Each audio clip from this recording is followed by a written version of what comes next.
I can say to my new Samsung Galaxy S25 Ultra, hey, find a keto-friendly restaurant nearby and text it to Beth and Steve. And it does, without me lifting a finger. So I can get in more squats anywhere I can. 1, 2, 3. Will that be cash or credit? Credit. 4. Galaxy S25 Ultra, the AI companion that does the heavy lifting so you can do you. Get yours at Samsung.com. Compatible with select apps. Requires Google Gemini account. Results may vary based on input. Check responses for accuracy. Last week was our first playoff game, and my plaque psoriasis was so itchy under all my gear. Sometimes just thinking about scratching could take me out of the moment. And then my doctor told me I could get clearer skin with a pill called Otezla.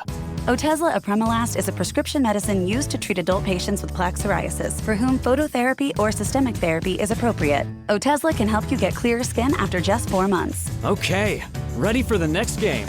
Talking to my doctor about a pill was a total game changer. Don't use Otezla if you're allergic to it. Get medical help right away if you have trouble breathing or swallowing, swelling of the face, lips, tongue, throat, or arms. Severe diarrhea, nausea or vomiting, depression, suicidal thoughts, or weight loss can happen. Tell your doctor if any of these occur and if you have a history of depression or suicidal thoughts.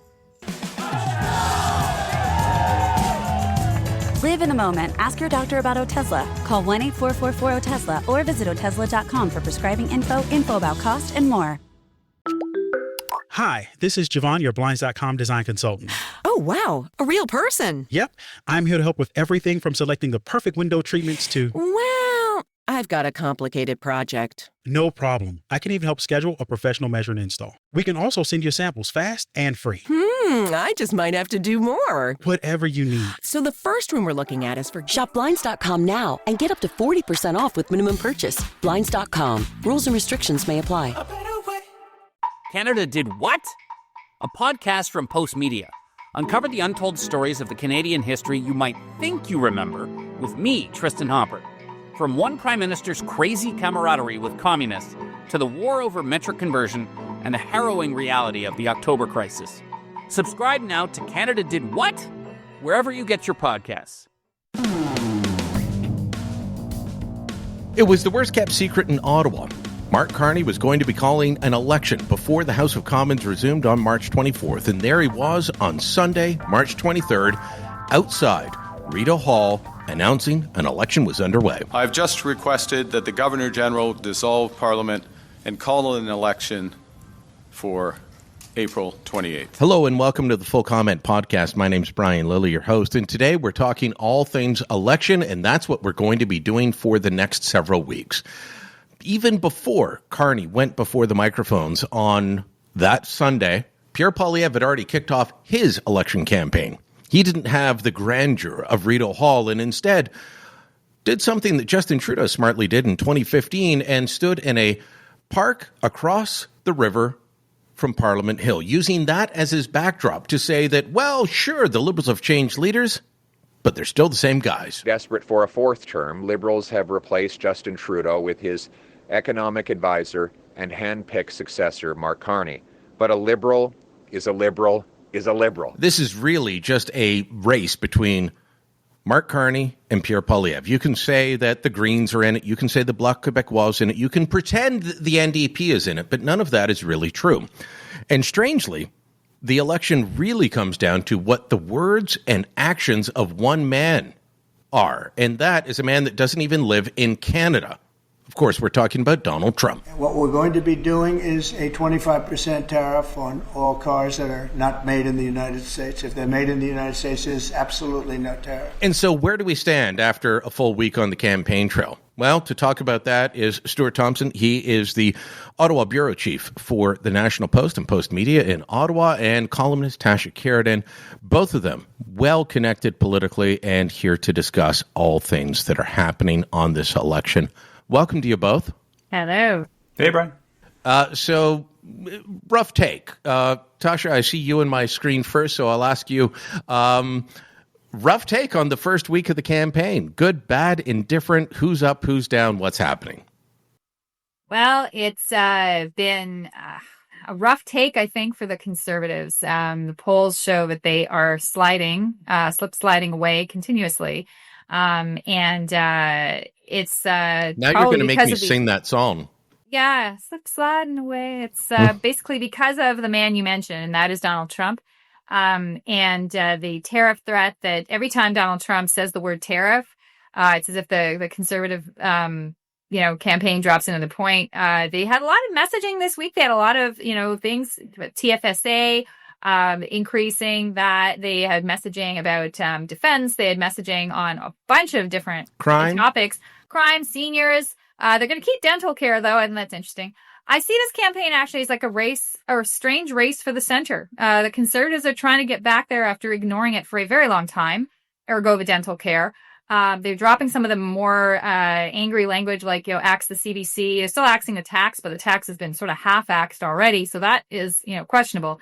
But the Liberals are definitely tacking to the center from the left this time. So you're getting a situation where it's becoming a contest of personality and who do you trust and who can take on Trump. And I see that's how the first week is sort of shaken out. The Liberals are taking the Conservatives' thunder on lots of policies. They're stealing their policies. We're taking their policies, on taxes, on policies on, capital gains tax, flipping that back, trying to distinguish themselves from the Liberals they were a week before, or 2 weeks under Justin Trudeau. And it's working for them. So that's what I see from the first week. Liberals, if you don't like their policies, don't worry, they've got more. You don't like their principles, don't worry, they've got more. They got others. Let me go in the back and see if I can find something that you like. Stuart, your take. I would say that as far as the policy announcements that Poilievre has come out with in this first week, all very good, all very solid, not perhaps resonating. Yeah, I actually was speaking to somebody in the Conservative War Room last night who said, if you view this in a vacuum, this week was extraordinary. We came out with all these great policies. The announcements went off without a hitch. The media was great. They were even looking at the newspapers and the broadcasts, and it was exactly what they would have wanted from those announcements. They've been doing these morning videos with their policies in them. 6 a.m., there's a video on Twitter, and that means somebody on the desk at CTV or the National Post or wherever can write it up. You get a news hit almost immediately. It's working really well for them. But in this week where we have Trump doing what Trump's doing, it's not doing anything for them. And I think that is the hard thing for the Conservatives right now, is that there are some people who think we need to change our strategy. We need to meet the moment. We need to do this, do that. And there are some who think actually the incumbency advantage that Mark Carney has is almost impossible to rival right now. And we're kind of at the whim of this environment. So it's a tough spot for them, and even harder for them as they think they've been doing pretty well, on the policy side so far. Well, policy side and I would say execution, they have been far better. Tasha, Mark Carney did not have some great events this week. He, of course, was coming off his trip to Europe where he told Rosemary Barton to look inside yourself. All of that. He's getting snippy with the media when they ask him about his assets. So and they had this weird slow rollout where they went to all these ridings that they held. And until Trump erupted again, it was like, okay, I'm not understanding the Liberal campaign. These guys, they started in St. John's. They're going to sweep Atlantic Canada right now.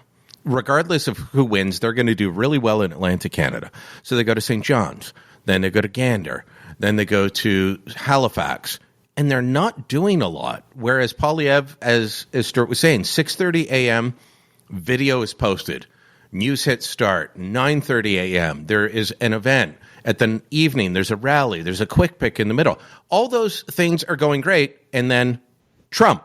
Yeah, but you're missing the point of the Liberal campaign. It's heavy on symbolism. And right now, symbolism is what matters. The symbolism is what people are looking for. There's this nationalistic sentiment of Canada, elbows up, rising up. He went to Gander. He went, yeah, exactly, because that's where Canada welcomed the Americans. He went to Europe because those are the two countries that founded Canada. He went to the Arctic because the Indigenous people founded Canada.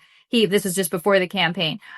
He's gone to places that have meaning to people, and he does photo ops there that have meaning. Doesn't matter policies. This is the Conservatives are running a campaign as if all those policies are going to change people's minds. They're not. This is a campaign about emotion and feeling, and that's what they're not getting. So they're running yesterday's campaign of we hated Justin Trudeau. Well, he's gone, right? The question now is, do people love you?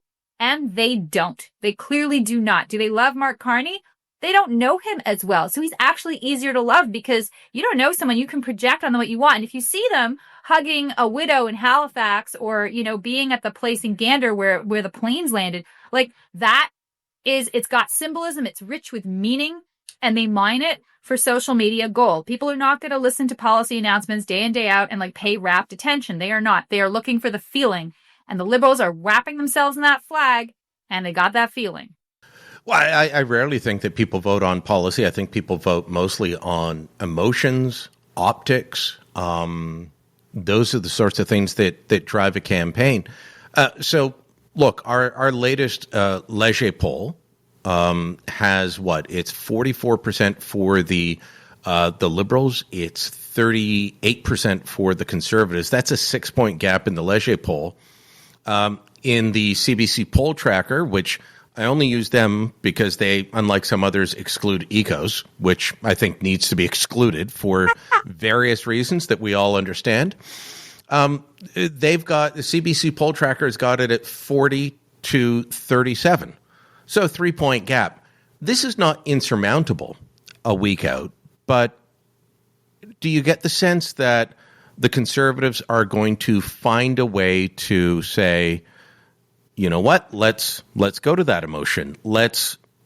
Sure, we've got a technically flawless campaign, but we're not resonating. Are they going to figure that out, Stuart?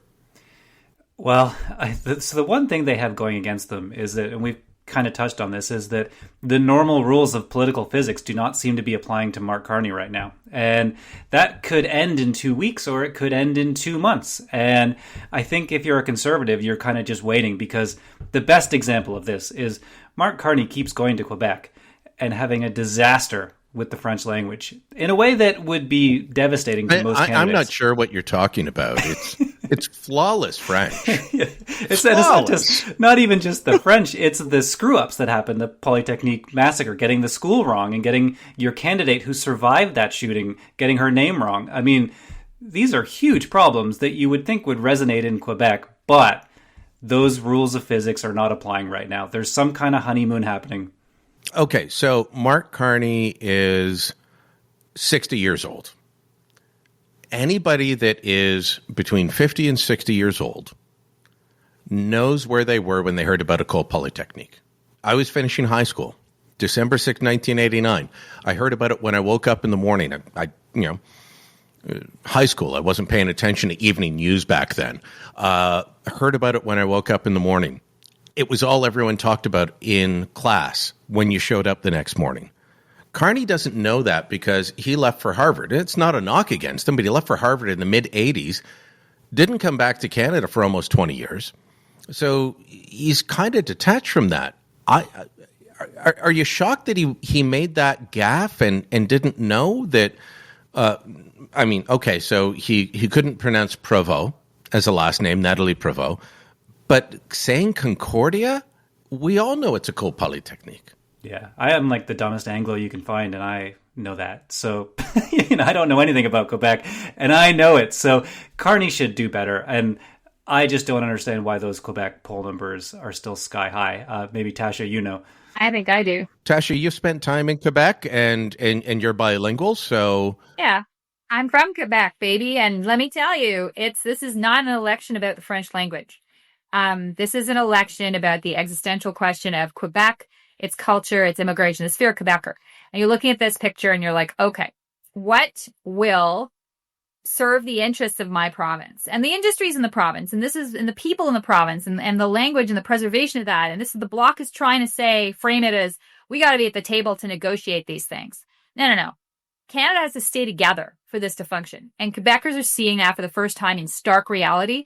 There's no space here for independent Quebec in a Trump North America universe. It's gone, right? So they're thinking, oh, wow, okay, so we got to have someone who's negotiating for everybody here, keeping the country together. Who is that? And it's not the Bloc that has been a parking lot for a long time. Their numbers are dropping. It's not Pierre Poilievre in their image. They don't think, and here's the other thing. Quebecers go with a winner. Okay, the fact that Conservatives' stock has dropped, Quebecers are like, oh, well, okay, it's not going to be you. We're not going to vote for you. That is part of their mentality. That's what we think. And it's go with the winner. Brian Mulroney had that in 1984. John Turner, things flipped sideways. Mulroney ran away with it. I think the Liberals right now, the Quebecers are willing to forgive the bad French. And I agree, the terrible mistake. Like, I call Polytechnique, like, hello, I know. They're willing to forgive that because of this giant existential threat to their culture, their language, their actual way of life. And that's how they're seeing it, as dramatic as that. And that's why they're voting or would vote the way they would if this election was today. So, I mean, he's in the middle of an answer the other day in Windsor in French and had to switch to English. They're willing to forgive that. They're willing to forgive École Polytechnique. They're willing to forgive the fact that the man knows nothing about the province and speaks the French like an Ottawa bureaucrat and just say, yeah, okay. It's a question right now of that not being the priority. I agree with you. If this is a regular election and Donald Trump was not president of the United States, these things would matter a lot. But in the context currently, they don't. Now, we say this in week 1. If this keeps getting worse and repeating and so on, and we'll see the debate, the French debate, we'll see how that goes. That could be a tipping point. It could. But for now, these are not the questions. He refused to do the TVA debate. Now, I'll be upfront and admit the TVA debate is weird because they're asking all the candidates for $75,000 to produce it. And Pierre-Carl Pelado is someone I worked for years. He's going to take that as a personal insult, and he's not against using his media outlets to beat people up. So they've been beating up on Carney for this. Le Journal de Montréal, there's fewer and fewer papers sold every day, as I can tell you, but it's still the number one newspaper in Quebec. He's got the number one TV network in Quebec. They're going to beat up on him. At some point, does that translate into a change? Well, I'll tell you, when I worked for the Whitecourt Star, it was owned by Québécois, and I couldn't start for 6 weeks because Pierre-Carl Pelado had to sign off on my hire. That's a guy, he's into the details. He was on a boat somewhere and couldn't do it. So I know that he's paying attention. And this is something, we have a number of Quebecers in our bureau, and we've just been following this. And I think it is exactly the Trump problem, is that they are hyper-focused on Trump right now. And you can see this. It's really amazing to watch the polls right now because it has become a two-horse race. The NDP is cratering, but also the Bloc is having trouble too. And that's just because I think people want a national figure. And something else is going on, which is that they're singing "O Canada" in the Bell Centre. And there's a weird strain of patriotism happening in Montreal that we've never seen before. And I just think we're just in this weird moment right now. Maybe 9 elections out of 10, Carney doesn't win, but now we're in that one election where it makes sense for him. Yeah. Our latest Leger poll has the Conservatives and the Bloc Québécois tied at 23, and Carney and his Liberals at 41 in Quebec. That is something. Okay, here's something I want to ask both of you about. I know there's a certain segment of the population, not just on the right, but I think it's more predominant on the right, that doesn't believe polls. In fact, what I would say is that partisans don't believe polls if their party is losing. I've come to learn that. But since 2016 and the American election, there's been this, polls are always wrong. They got Hillary wrong. No, it was the interpretation. I looked at the same numbers and I said Trump would win. I looked at the same numbers as Brexit and said, Leave's going to win. But a lot of people are looking at the polls now and saying, they must be wrong because look at these big rallies Pierre's having. There's obviously something happening on the ground and momentum, but doesn't necessarily mean the polls are wrong. So, especially when they're all headed in one direction. For a while there, I was saying, I don't know what to make of the polls because every pollster was off in their own. There was no trend line. Now there's definitely a trend line of the Liberals being ahead. So, Tasha, we'll start with you. What would you say to the folks that are saying, yeah, but Pierre got 4,500 out in Hamilton, and he got 2,500 in, Liberal Fortress Toronto is more than 5,000 in an industrial warehouse in Surrey. So your polls mean nothing. No, polls don't mean nothing. You can get big crowds. I know that, the first year of Maxime Bernier's People's Party was running around. He got big crowds the first election too, really big crowds. I noticed that Pierre got 800 people in Quebec. That was a lesser crowd. It was in Quebec City, mind you. That is the most conservative part of the province, electorally speaking, but a bit less. And I just say this. I don't think the polls are wrong. Are they all, is this an exact science? Of course not.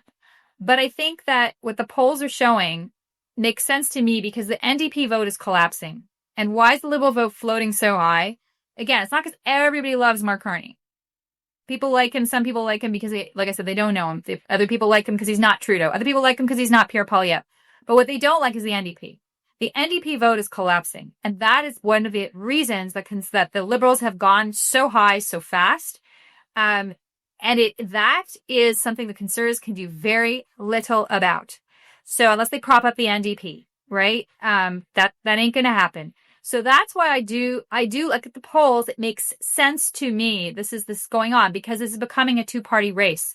And if it's a two-party race, I don't think these polls are wrong because I think proportionally you will always have in this country, you have always had a larger group of progressive, small p progressive voters than you've had core conservative voters. The core conservatives are still there. The base is there. Yeah, I mean, but the fringe is gone. Like the edges of it, they're melting away, and the NDP is just like it's like snow in spring. It's gone. Okay, so a little while ago, the Conservatives would regularly poll 40 to 45%. Right now, they're polling at 38%. In a normal universe, that would get you a majority. In a normal universe, Stephen Harper got his majority. He with a strong NDP, exactly. Jack Layton's NDP. But right now, among undecided voters, it's 44. This is Leger's latest numbers: 44% for Carney's Liberals, 38% for Poilievre's Conservatives, 6%, 6% for Jagmeet Singh and the NDP. And as you pointed out, the Bloc is down as well. Elizabeth May's Green Party is down at 3%. Last election, the NDP got 18%. So this isn't about people abandoning the Conservatives. They've lost some, and we all knew if Trudeau left, there would be some people that were just parking their vote, Stuart, who were just saying, I'm gonna go to the Conservatives because I hate Trudeau. Okay, Trudeau's gone, so they've left. But that 12% of the electorate abandoning the NDP is remarkable. Yeah, if I were Jagmeet Singh, I would be polishing my resume right now because there's not a lot of scenarios where he survives this. And I spoke to a Conservative on the campaign last night who said, I'm rock solid on 37, 38% of our support. Like, those are people who are with us and they're solid. And the optimistic side of this for the Conservatives is that the Mark Carney Liberal vote is a little soft. It's people who don't quite know him. It's people who aren't totally all in. They're not fully decided on the Liberals. And that means anything can happen. So that's why you see these rallies. There's a big section of really enthusiastic Conservatives who will come out and they'll drive an hour to see a Pierre Poilievre rally. They won't be mad if they get turned away and they get a T-shirt like they did in Toronto the other day. So that is good because that means the Conservatives only have so far to fall in this. And you can see it kind of sticking at that 37, 38 point. The trouble for them is they just need to push it up. And I think this is the older voters who are worried about Trump. They weren't huge on Poilievre. They probably were a little unfavorable to him, but they did just hate Trudeau. And I saw a poll from Abacus Data that I actually wrote about today, a little piece for the National Post, where it showed Canadians' disapproval rating of the government. It was 65% in December. As soon as Trudeau resigned, it started falling and falling and falling. 3 months later, it's down in the 20s. And that is a reset. Canadians have basically wiped the slate clean on the government. They are seemingly willing to forgive all of that baggage the Liberals had. And now Carney gets to run with that for at least a little while anyways. You said older voters, 52% in Leger's numbers, and that's not dissimilar from other pollsters. 52% of people over 55 say they're going to vote for Carney's Liberals compared to 34% for the Conservatives. And voters between 18 and 54, the Conservatives are still winning. But who decides elections? People over 55 and people who live in Ontario. We'll talk about Ontario when we come back. Interesting dynamics between Doug Ford, Pierre Poilievre. Was that a mistake? More on that in moments. This episode is brought to you by Loom by Atlassian. Are you feeling stuck at work? Get your team unstuck with Loom video messaging and move work forward. Use Loom to simultaneously record both your screen and yourself to share a quick update, provide feedback, train a colleague, and everything in between. Plus, add Loom AI to your meetings for instant written notes and recordings. Try Loom today at Loom.com. That's LOOM.com. Anyone who follows politics closely has long heard about a bad relationship or a lack of relationship between Ontario Premier Doug Ford and Conservative leader Pierre Poilievre. That was kind of exposed recently when there was a story in the Toronto Star about how they had their first phone call on March 17th of 2025. Shortly thereafter, Doug Ford's campaign manager, Corey Teneycke, turned around and went into a public forum talking about all the ways that the Conservatives federally are losing and what they need to do to turn things around. You got to get on that issue, and, you might not totally win, but you can't lose by 20 points on it. You can't get blown away on it. You've got to contest the election, and maybe you can take that ballot question, if you're on it, and twist it to some things that are more favorable for you. Like, who do you trust to actually bring in change? Who do you trust to lower costs for Canadians? But you've got to have a pivot that is taking some of the momentum of that issue shift and directing it towards things that are yours. It's not going to happen if you're talking about the World Economic Forum and the Century Initiative or God knows whatever other thing that is, of little or no relevance to voters. Mm-hmm. So anyway, long answer, but it sucks right now. Now, there was a lot more to what he said than that, some of it more colorful than we can play on the podcast here. Although I've never tested the swearing rule on the podcast. But let's just say it was very colorful at this event at the Empire Club in Toronto. Stuart, do you think Corey Teneycke is wrong that they've got to get on the main issue of Trump and tariffs, or they're going to lose badly in Ontario? As I said earlier, 48% for the Liberals in Ontario, according to Leger, 40% for the Conservatives. My math says they've got to win 70, 75 seats, at least in Ontario, to have a shot at winning government. Yeah, no, that's correct. It's over for them if they don't win in Ontario. And I think the frustration, I talked to some people on Ford's team about this, and there is, I think, difficulties in that relationship. But I also do think that they feel like they provided a template for how you win an election in this sort of Trump era. And I think but Mark Carney took it, not Doug, not Pierre Poilievre. Well, I think that's exactly the point. Is when you talk to Poilievre's people, they say, "Look, we're not the incumbent. We're not a premier. We don't have all these other advantages that you have. You were doing it before tariffs were actually imposed, and you have all these other advantages going. We can't just take your Ontario plan and apply it to this election." And I think this speaks to broader frustration among Conservatives, and even if they're not correct, I think you can understand this frustration, which is we got there with Scheer, we had blackface, we blew that one. Aaron O'Toole came along. He was supposed to be the moderate who would appeal to folks in the GTA. We blew that one. And now we have this guy, Pierre Poilievre, who was up by 20 points. He was a real conservative, and somehow this is slipping away from us. And you can imagine how that feels to some of these people.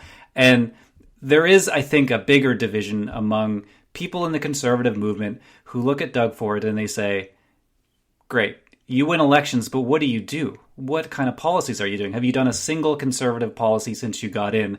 And Doug Ford's people will say, we're winning. Maybe you should try that sometime. And I think that's where it comes from. I can argue both sides of that because I've taken Doug Ford to task for not being conservative enough in some areas. Education, I remember talking to Stephen Lecce when he was still there, all the craziness that shows up in the education system, and he describes it as whack-a-mole. He says, I find out about these crazy things at the same time you do, and you got to whack it down, and then it pops up somewhere else, some crazy policy. But, in terms of fiscal, given the fact that the province has grown hugely in terms of population, yeah, they're spending more than anyone else, but they've actually kept it in check. And the debt to GDP ratio compared to the Feds is so much better. There are things that they should have done that, I wish they had, and things that they have done that they don't get credit for. And, you talk to the people. I've never heard Pierre Poilievre say a bad word about Doug Ford. I'll be upfront about that. But you talk to some of the people who surround Poilievre, and they will say, well, Comrade Ford, or he's just like Kathleen Wynne, or, there's nothing conservative about him. He's a liberal. Why would we copy that? Look at COVID. Well, he's winning. Shouldn't they have broken bread at some point, Tasha, and just sat down and said, okay, we're not going to agree on everything, but we'll agree on something? You can't run as an Alberta Conservative in Ontario and win. Bingo. The Reform Party learned that many years ago.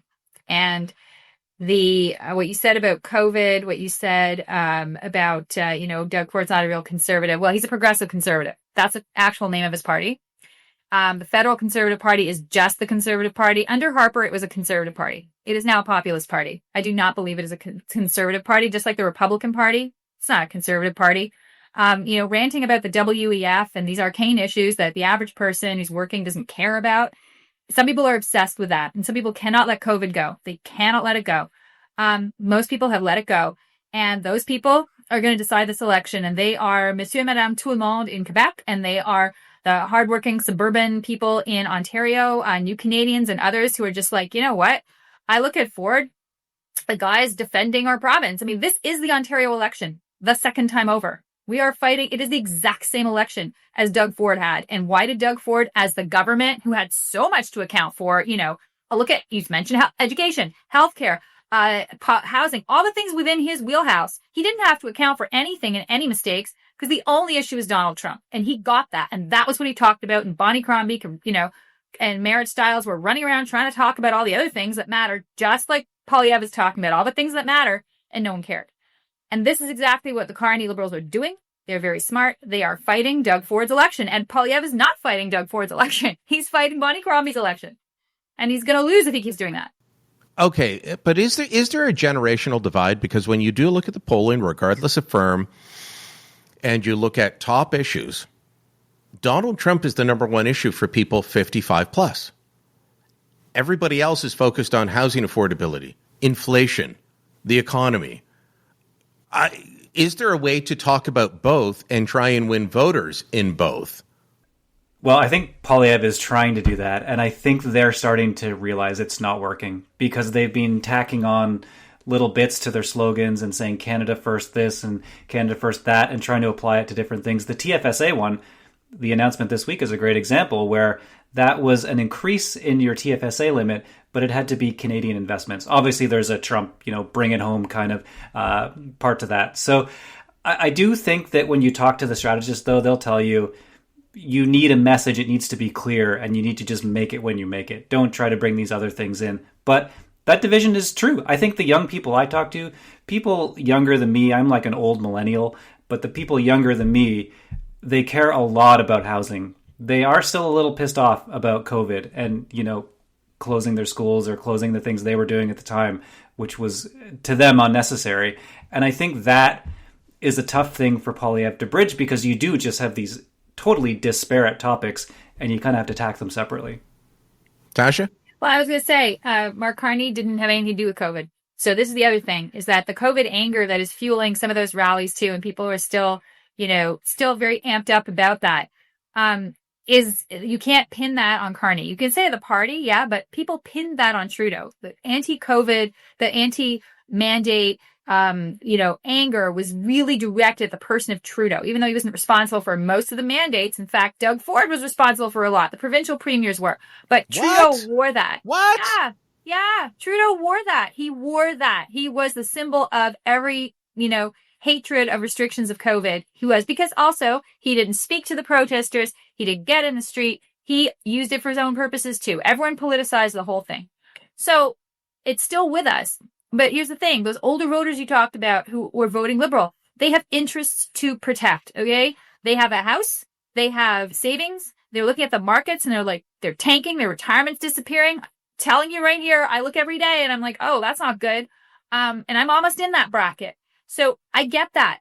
They are thinking of voting Liberal because they think who will be the best person to protect what I've got. The younger people don't have anything yet. They're, like you said, they want something. They don't have housing. They're frustrated. They're angry. And many of them are still going to vote Conservative. But when you look at who turns out in elections, like you said, who wins elections, you've got more of those older voters who will traditionally turn out. And I think they're also concentrated, like Atlantic Canada, they're concentrated. Older provinces, Quebec, older province demographically. They're going to vote Liberal to protect what they've got. That is the same with Doug Ford, protecting Ontario. It's the same theme that they're running on. If you had told me 10 years ago that we'd be talking about an election campaign where the Liberals controlled those 55 and up and the Conservatives led with voters 18 to 34, I would have said, are you smoking crack? Maybe that's what we have to do to get through this election. I don't know. The Liberals are leading 55 plus. The Conservatives are ahead 18 to 34. Their strongest support, though, is in the middle, and that will be the interesting part, 35 to 54. That's my age range. That is both Gen X and elder millennial, like Stuart. Are there enough you an people elder in millennial, Stuart? Yeah, I love that. Sounds worse than it is. he's like Eliza Schlesinger. I'm just going to make a little pop culture reference there. And if you haven't watched her stand up, give it a shot. So, are there enough of them? Well, a little while ago, I would have said definitely not. But how to put this bluntly? Baby boomers are dying. It's a sad reality. That's my parents' generation. I'm very concerned about that. But each year there are fewer of them. This is a weird dynamic on all fronts. Let's go back to the Trump angle for a minute, because I want to play a clip of Mark Carney. And this is from last Thursday. He repeated these comments in Montreal, at the Port of Montreal, after he had talked to Trump. But he made comments about the Canada-U.S. relationship being over that I thought, wow, that might be going a little too far. Here it is. The old relationship we had with the United States, based on deepening integration of our economies and tight security and military cooperations, is over. That clip got noticed in the United States. There were people saying, what does that mean? Does that mean that NORAD's over? That NATO's over? We're going to drop Nexus? We're getting rid of free trade? Look, I understand Trump is attacking free trade and NAFTA and all of that, but that seemed like an over-the-top statement by Carney. Then the next morning, the call happens, and he puts out a statement saying, we're going to start negotiating a new trade agreement, and we're going to have renewed efforts between our respective cabinets, and everything sounds great. And I thought, so he's trying to put the toothpaste back in the tube. And then he comes back out again on Friday and repeats those comments that the relationship is over. That seems like a dangerous game to play. While I believe we need to expand our trade options and actually take advantage of the, more than a dozen free trade agreements Stephen Harper signed while he was prime minister, the U.S. is going to be our biggest trading partner. For any reasonable person, you would have to look at that. But those comments, to me, it sounded like he was trying to blow up the relationship just for partisan political gain. Oh, I see you smiling, Tasha. Well, it's like, okay, I said this election is like the Ontario election. What did Doug Ford do? Doug Ford ran. Doug Ford never made it personal, though. No. Doug Ford, he threatened to cut off their hydro. He made it very personal. I totally disagree. Doug Ford talked aggressive, talked tough, but he ran the election early. He called it early so that it would be over. And, before the real stuff happened, before any chance this could be fixed, in other words, the threat was there of a sword of Damocles hanging over your head. This is the same thing that the Liberals need to keep that sword hanging, because the minute the sword drops and things are all of a sudden okay, well then all of a sudden all the other issues you mentioned matter, right? The housing, the cost of living, the record of the Liberals, all that stuff. You don't want that to come up. So is this partisan? Well, partly, possibly. It is, because they're saying, the relationship is over. But then we had this call with Trump after Carney made the first set of those inflammatory statements, and Trump was very respectful of Carney, called him an actual prime minister as opposed to a governor. So maybe that's working. Same with Ford. Ford, blew his top there, and he got a meeting with Lutnick and this and that. So the tough talking, I think the Liberals is both self-serving, 100%. But I think that with Trump, you have to be aggressive because it's a negotiation with him. This is what it all is. It's a negotiation, and you have to come in like a bull in a china shop, just like he is, and you butt heads and come out, hopefully, somewhere on the other side. To point out the personal side, and I think this is why it took Carney 2 weeks to get a call, because as much as he said, I'm not talking to Donald Trump until he shows us some respect, the Wall Street Journal, Globe and Mail, Toronto Star, CBC, all these outlets confirmed that on his first day as prime minister, they tried to set up a call, and it took Carney 2 weeks to get a call because Trump wasn't returning the call. Maybe calling him Voldemort during your leadership campaign and Orange Man bad, those are the things that Doug Ford never did. Doug Ford talked tough about Trump and the tariffs, but he never made it personal. And the Liberals have made it personal from the beginning. And it's like, well, you guys will do anything to hold on to power. Stuart, your thoughts on that angle? Yeah, I mean, I was talking to a conservative, I think before Christmas when we were talking about the Trump stuff, and they told me they were trying really hard not to say anything too bad about Trump because at that point, they expected to be governing at that point, and they didn't want to sour the relationship unnecessarily. And maybe that's the way you can think when you still think you're 20 points ahead and it's going to be a cakewalk in the election. But they were thinking that way. And I think you're right that the Liberal leadership race didn't quite go that way. Trump was the punching bag, and it was the best way to get elected. Chrystia Freeland based her whole campaign around disliking Trump. And it got her 8%. Yeah. It led her right to second place, from a distant second place.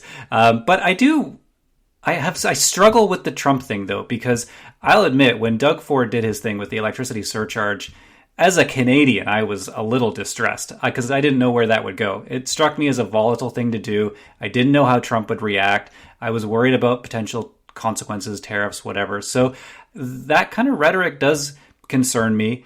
Trump's reaction, though, was interesting. And I do remember, Justin Trudeau going to Mar-a-Lago and saying, if you tariff us, you'll destroy Canada, and showing weakness to Trump in a way that I think caused a lot of what we're dealing with right now. Did you see my column a couple of weeks ago where I confirmed that, because I had always thought that was just Trump hyperbole, that Trudeau made such weak statements. And then I heard from someone, no, he actually did that. And I made several more calls, confirmed, do what you do. You confirm with people that don't like each other. And you get the sense that, yes, he actually went down and was like the dog that's laying on its back, belly up to show that you're going to be submissive. He actually said, you will destroy our country if you tariff us like this. And that, I applauded him for going to Mar-a-Lago. I thought it was a bold and brassy move, and I was like, okay, good on you. This is what we need to do. But he delivered the wrong message, and he'd probably still be prime minister right now, Tasha, if he hadn't gone down. He was right to take the meeting, but he botched the meeting. Yeah. I mean, we don't know everything that was said, but that piece you report, exactly that is showing any kind of weakness. And who knows what else was said, but showing weakness to Trump does not work. It is not. Two things he doesn't like. He doesn't like you to correct him, like what happened to Zelensky. You actually tell him facts that are actually, real, or other things he doesn't agree with in his universe, then he will lose it, and he will not listen to you, and he will berate you. He has to win and be right.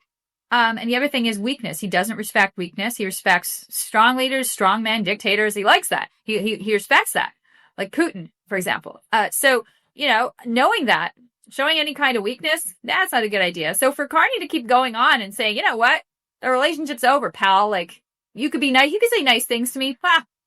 I don't see much of a risk in that, because honestly, I think if Carney came back and said, oh, everything's fine now, then Trump, they would say something else. I'm sure they would say, see, we pulled the wool over the Canadians' eyes or something. No. So you just keep going, right? What Poilievre's problem is that he is not going full throttle anti-MAGA because part of his base is MAGA.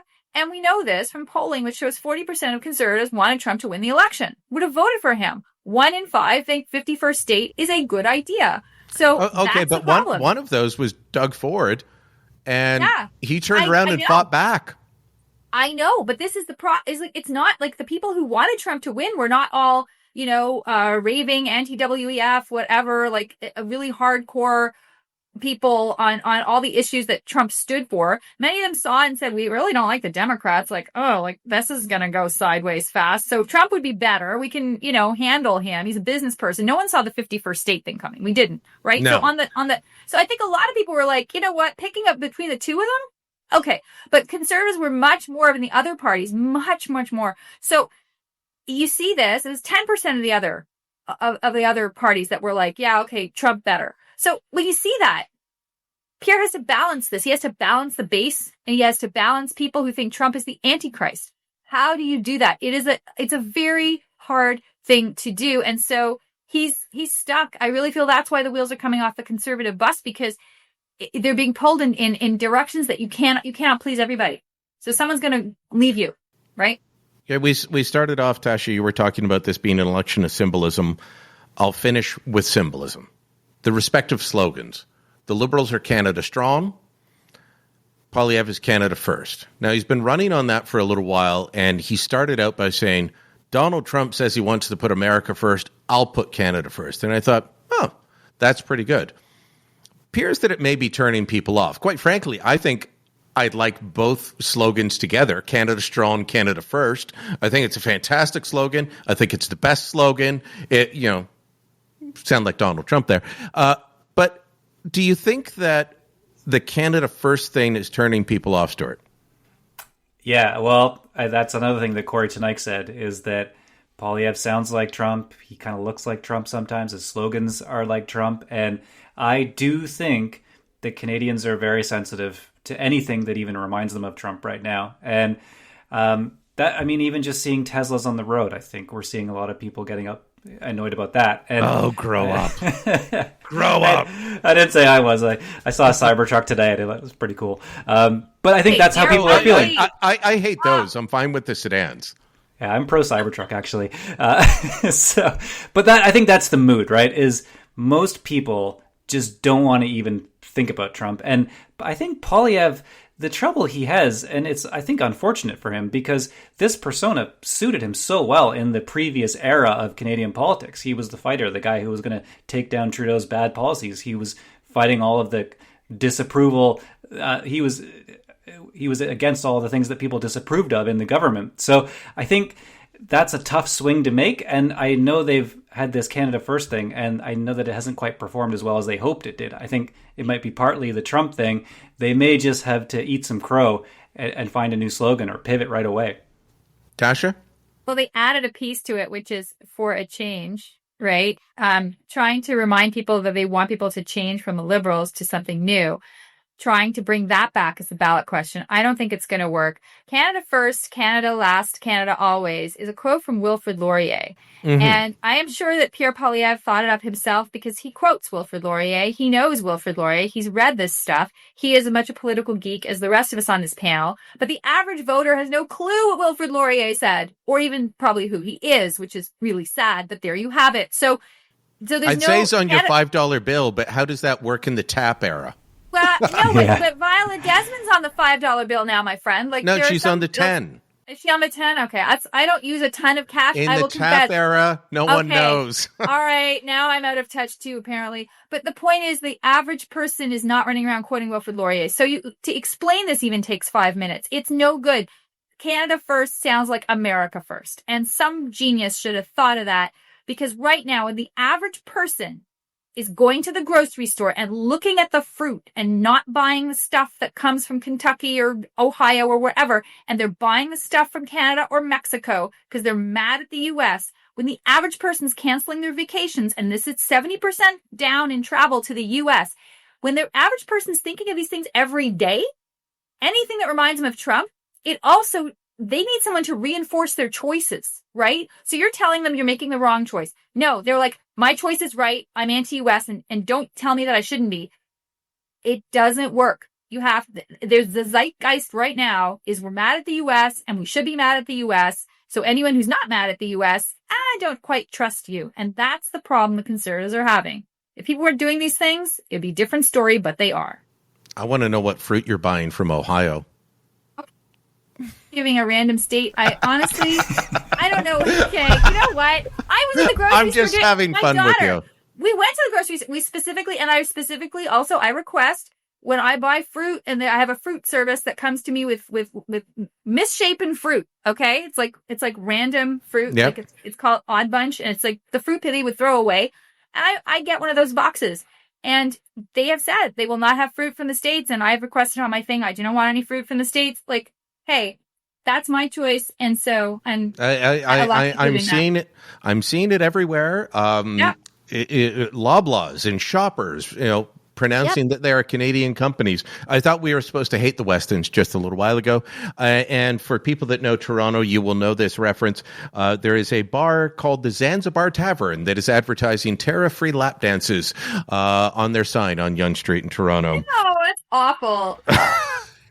Look, I'm just saying everyone's leaning into the nationalism, even those types of establishments. Stuart, Tasha, thanks so much for the time today, and we'll talk again soon. Thanks, Brian. Yeah. Full Comment is a Post Media podcast. I'm Brian Lilly, your host. This episode was produced by Andre Prue. Theme music by Bryce Hall. Kevin Libin is the executive producer. Please hit subscribe, whether you're on Apple Podcasts, Spotify, wherever. Help us out by giving us a rating, leaving us a review, and tell your friends about us. Thanks for listening. Until next time, I'm Brian Lilly.